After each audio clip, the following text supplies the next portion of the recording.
Hello, there's one thing you should always expect from a writer. They read your book or they read your content, they absorb, and then they judge. And that's why reviews or book reviews are always there. My name is Magdalene Kamau Otieno. I'm speaking to you from Mombasa in Kenya. And yes, I want us to discuss about this book, Guru, the autobiography of Narendra Raval. I know that billionaire in Kenya who came to Kenya with nothing, and today he owns the biggest steel and cement factory or manufacturing farm in Kenya. A man who is hiring 5,000 people and above. A man who has a target that by 2020, or 2022, yes, by 2022, he will have hired or he will have provided employment to 10,000 people, Kenyans and of course expats. That's beautiful. I mean, I'm thinking like, what a goal from someone who came from the lowest of them all, from a family where at one point they couldn't afford to put 2 or 3 meals on a table. In Kenya we call that poverty, you know, because it's so real. And Narendra Raval, though he's not the writer, this is his story put together by Kailash Mota.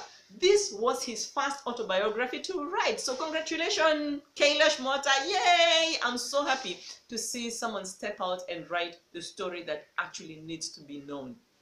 And I'm glad that Narendra Raval, commonly known as Guru, the people of Nakuru, the town in Kenya, gave him the name Guru.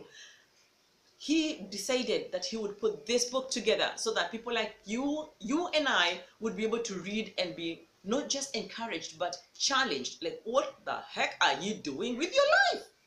So good. So I've taken a bit of notes, yes, right here, to tell you about what I read in this book. By the way, it's not my copy. I walked into a friend's place. He sells tea leaves, and I found this book and I begged for it, literally begged for it. I've had it for around 3 months and I was trying to go through it cover to cover. So yes, I do have this copy. It's not mine and I hope I'll be able to afford mine soon. However, now that I want to do a book review, this is something you must know. Why you must read Guru. I will cover 3 areas. 1, what to expect. And 2, what could have been avoided. And this is by the author, that is Kailash Mota. And 3, lessons that you and I will learn when you buy this book, when you read this book. By the way, it's there on Amazon. You can actually get a copy on Amazon. If you're in Kenya, go to Textbook Center in Nairobi and anywhere else Textbook Center is and buy your copy. Definitely, it's not a cheap book. So do not go there with 500 shillings, $5. Be there with some serious good amount of monies. I would expect this book to go for at least 2,500 shillings, which is $25 minimum, nothing less. Good. Now, what do you expect when you read this book, Guru? The first thing, and this is gonna be a surprise to many, but for those of us who are so careful with words, then trust me, you will come across tongue twisters. The beginning of this book has those long words and they're not in English. I believe they're in Gujarat because Narendra Raval is Indian, so definitely the names of his village definitely are in that long, you know, those long words. So please get ready for long words. It's fun. If you're the kind who do not read long words, so it won't bother you. But for me, yes, I had a hard time trying to read some of those words. Now, the second thing that you will expect is the shocking bits of Guru or Narendra Raval's life.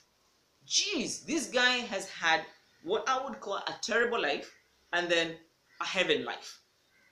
And now, Kailash Mota takes you through from the hell of it to the heaven of it with all the bumps included. So yes, do expect that. The kind of pain Guru has gone through as you read this book, trust me, you will be in tears and then you will be standing and jumping and praising and then down with tears again. That's what this book has. His life is just beautiful. And then the third thing, the daring moves Guru makes. Narendra Raval has what I would call the daredevil soul. This is a guy who takes risks that I'm thinking like, are you sick? But yeah, he goes ahead and takes them anyway. So yeah, do expect those 3 things. Long words, yes, you're gonna find them in the early chapters. And then of course you're going to get a lot of shocking things. And number 3, you're going to see a lot of daring moves. I wouldn't say don't try this at home. So go ahead and try it. He's alive anyway. I mean, come on. It's written. It's in the book. It's right there. Good. Now, the second part that I'm supposed to cover are things that Kailash Mota would have avoided as a writer. And this I say with a lot of humility. I do not say this in bad faith, but I'm saying this to a fellow writer, from writer to writer. The first thing is that on several occasions I noticed that the writer uses the same kind of words over and over, especially when transitioning from a quote or from word of advice to a story. You will hear this: before I continue any further, and then you go on and on and on and finish that chapter, and then he gets to another chapter and he introduces with words of wisdom, and then you get the words again: before I continue any further. I know transitioning has never been easy.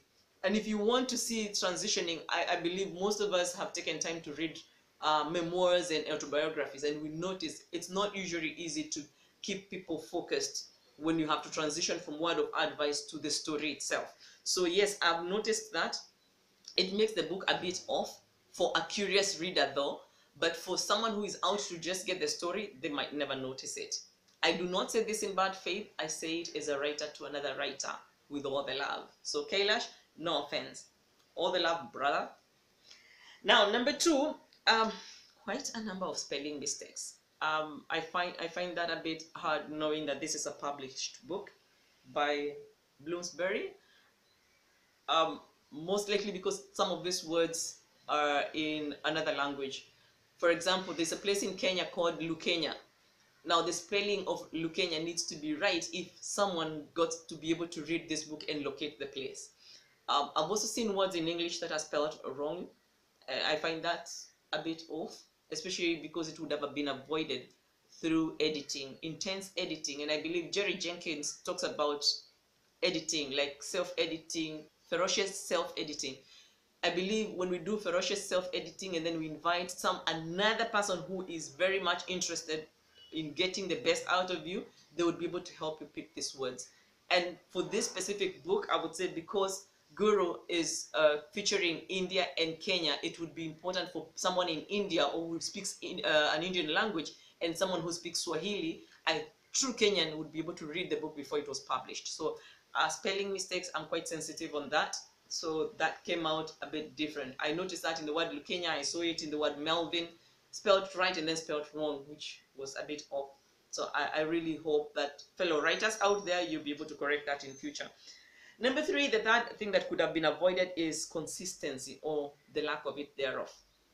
Now, I noticed that the writer waits between dates. So you'll see that like he talks of when Guru came to Kenya when he was 17 years. And then you go a few chapters down the line, he says Guru came to Kenya when he was 16 years. So you're wondering which date is which. At one point you hear something that happened in 1983, and then again the same thing happened in 1982, and you're wondering, is it 1983 or is it 1982? Now, for a history student, that will be troublesome. For an ordinary reader, maybe it's no biggie. But as a writer, fellow writers, this is something we ought to do. I'm not saying that I don't do this, but it was an eye-opener that these are things that we could avoid as writers. So we're done with what could have been avoided. So what are you going to learn? What are the lessons that you're going to learn from Guru's life? Narendra Raval's life. The first thing I see is the sense of resilience. This is someone who can see that there's a possibility of failure, but he pushes and he holds on, and things are crazy, but he goes on. It's all there in the story. Number two, a sense of self-belief. Guru has crazy belief. I mean, I would say this is one person who believes in only one power, and that is the power of ability. You know, like no failure, but all through ability. That's something I see in his book. Number three, I see a person who knows how to stress something. When he wants something, he doesn't do it halfway, he goes all the way. Now, the other thing I've noticed about, that you will see in this book, is about priority. He prioritizes his family, and there is actually something that he says about it in page 288. He says, you can win the world, but if you don't have support of your wife and children, at the end you will lose everything. And that goes to every man and woman. Every person planning to go into business of whatever kind, you need to be careful of that. There's another thing that he said, which is on belief, which I'm just backtracking a bit. He says, nothing is impossible in this world for a willing heart and a determined mind. The limitation is in your mind. So do you want to go into business, whether you're young or old? I believe this is the kind of advice that you want to follow. And then there's some level of advice that he offers on following what you're passionate about. And I'm a big advocate, I'm a crazy advocate for talents and gifts. And he brings it out, he says stress often sets in if we undertake any project that we don't like or care about. Always undertake a project that you love or are passionate about, be it your maiden venture or the 10th one. Do what you're passionate about. Whether you want to do a business or you want to be employed, just do what you're passionate about. Do what your talent is in line with. I mean, stay where you belong, man. Really, stay where you belong. Stop going to areas where it doesn't matter. Even if they're offering more money, if you're not passionate about it, you're just going to spoil it. The fifth thing, which I actually really honor this man for, Narendra Raval, is the special message that his wife has put. And obviously the wife would not put this message there if she wasn't actually experiencing this beautiful kind of a relationship. It's in page 290 to 295. There's a beautiful letter she has written there, and this letter is for every man and every woman. I'm really hoping I can do that really fast. 290 to 295. I'm trying to get that part where she Nita, I believe I'm pronouncing it right. There's a whole part where it's, Guru is God's blessing to me. This is a letter that you need to read, because you will realize that Narendra would never have been successful were it not that he was, one, good to the wife, so loving, and therefore she was able to be so supportive. So for those of you who actually think that you can do without your partner or mistreat her and expect to grow, try another one. That's not gonna be working. Now, I really 100% advocate for you to go to Amazon. I'm going to try and get a link and put it in right below so that you can be able to go and buy. I don't think I'm going to be benefiting from it because I'm not an affiliate of Amazon. My request was turned down.